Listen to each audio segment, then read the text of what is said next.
नमस्कार। एनपीएस और ओपीएस से कितनी अलग है यूपीएस, आज हम इस विषय में चर्चा करेंगे। आप लोग हमारे साथ बने रहिए। केंद्र सरकार के कर्मचारियों के लिए नई यूनिफाइड पेंशन स्कीम को मंजूरी मिल गई है। पिछली नेशनल पेंशन स्कीम एनपीएस को लेकर सरकार को काफी विरोध का सामना करना पड़ रहा था। कर्मचारी ओल्ड पेंशन वापस ओपीएस लाने की मांग कर रहे थे। इसी कड़ी में सरकार कर्मचारी के लिए नई स्कीम लेके आई। इसकी घोषणा के साथ ही हर तरफ चर्चा होने लगा कि क्या वाकई यूपीएस पिछली पेंशन स्कीम से बेहतर है। क्या ये स्कीम ओपीएस की मांग कर रहे कर्मचारी की समस्या सुलझा देगी। इन सवाल का जवाब जानने के लिए तीनों स्कीम को विस्तार से आपको समझना होगा। हम आपको बता दें कि सबसे पहले हम ओपीएस ओल्ड पेंशन स्कीम पर बात करते हैं। हम आपको बता दें कि इसमें सरकारी कर्मचारी को रिटायरमेंट के बाद मिलने वाली पेंशन के लिए एक भी पैसा देना नहीं पड़ता था। सीधा सीधा गणित था कि नौकरी के आखिरी महीने में जो भी सैलरी मिलती थी उसका आधा यानी 50% पेंशन बन जाती थी। हम आपको बता दें कि इसमें सर्विस के दौरान कर्मचारी की सैलरी से कोई पैसा नहीं काटता था। अगर लास्ट सैलरी 1 लाख है तो कर्मचारी को हर महीने 50,000 रुपए की पेंशन मिलेगी। इसमें सर्विस के दौरान कर्मचारी की सैलरी से कोई पैसा नहीं काटता था। रिटायरमेंट के बाद कर्मचारी को पेंशन राशि के साथ साल में 2 बार महंगाई भत्ते में संशोधन का भी फायदा मिलता था। हम आपको बता दें कि बस एक शर्त थी कि सर्विस कम से कम 10 साल की होनी चाहिए। सब ठीक चल रहा था, फिर सरकार ने नई पेंशन रूल लाई। हम आपको बता दें कि फिर सरकार ने एनपीएस नेशनल पेंशन स्कीम 31 दिसंबर 2004 के बाद जिन भी सरकारी कर्मचारियों की भर्ती हुई, केंद्र सरकार ने तय किया कि पेंशन के लिए उनकी बेसिक सैलरी में से हर महीने 10% काट लिया जाएगा। हम आपको बता दें सरकार ने तय किया कि जितनी रकम कर्मचारी के सैलरी से कटेगी उतनी ही रकम सरकार की ओर से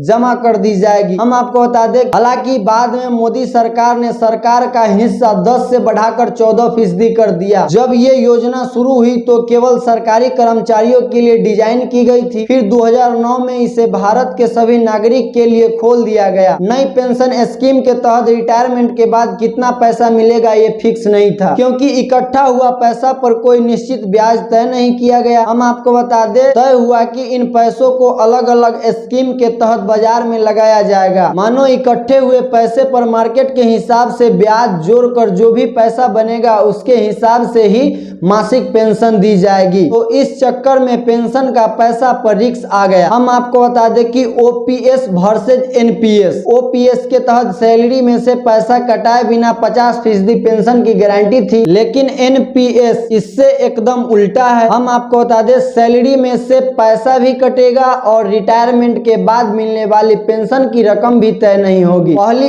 स्कीम में फायदा था तो दूसरी में योगदान और निवेश। हम आपको बता दें एनपीएस के तहत 6 महीने में मिलने वाला महंगाई भत्ता भी बंद कर दिया गया। लेकिन ऐसा क्यों किया गया? दरअसल पुरानी पेंशन स्कीम केंद्र और राज्य सरकार के लिए नुकसान का सौदा थी। बढ़ती महंगाई के साथ हर साल ज्यादा पैसा भी देना पड़ रहा था। इस लिहाज से सरकार को एनपीएस में फायदा दिखा और कर्मचारी को नुकसान। हम आपको बता दें कि इस स्कीम का बड़े पैमाने पर विरोध हुआ। कर्मचारियों का तर्क था कि नई पेंशन स्कीम के तहत पेंशन शेयर मार्केट पर निर्भर होता है और शेयर मार्केट में फायदा नहीं हुआ तो पेंशन कम हो जाए। हालांकि सरकार के तरफ से कहा गया कि निवेश के चलते कर्मचारी को पेंशन की रकम को कुछ पैसा बढ़ाकर भी मिल सकता है। फिर आई यूपीएस यूनिफाइड पेंशन सर्विस। ये स्कीम भी योगदान वाले फॉर्मूले पर आधारित है। यूपीएस में कर्मचारी अपनी बेसिक सैलरी का 10% ही कंट्रीब्यूट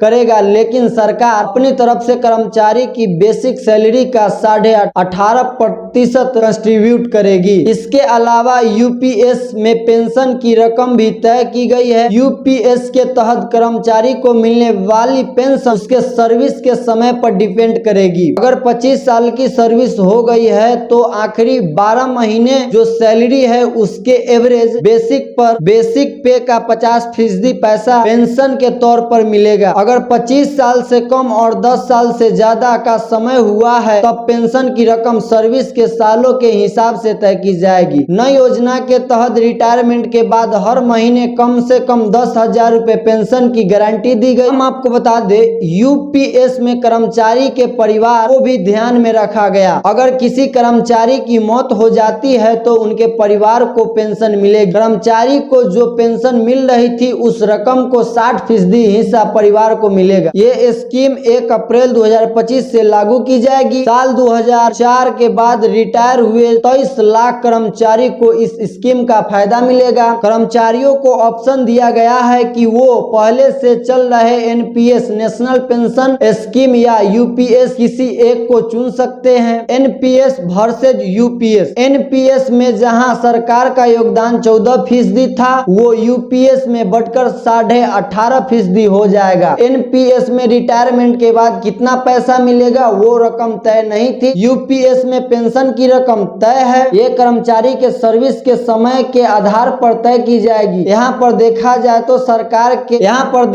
तो सरकार ने कर्मचारियों की फिक्स पेंशन वाली समस्या दूर करने की कोशिश की है, बट इसमें कुछ समानताएं भी है। ओपीएस की तरह यूपीएस में भी सैलरी की 50% रकम बतौर पेंशन हर महीने दी जाएगी। एनपीएस की तरह ही यूपीएस में भी कर्मचारी को सैलरी से 10% पैसा पेंशन की हिस्सेदारी के तौर पर कटवाना होगा।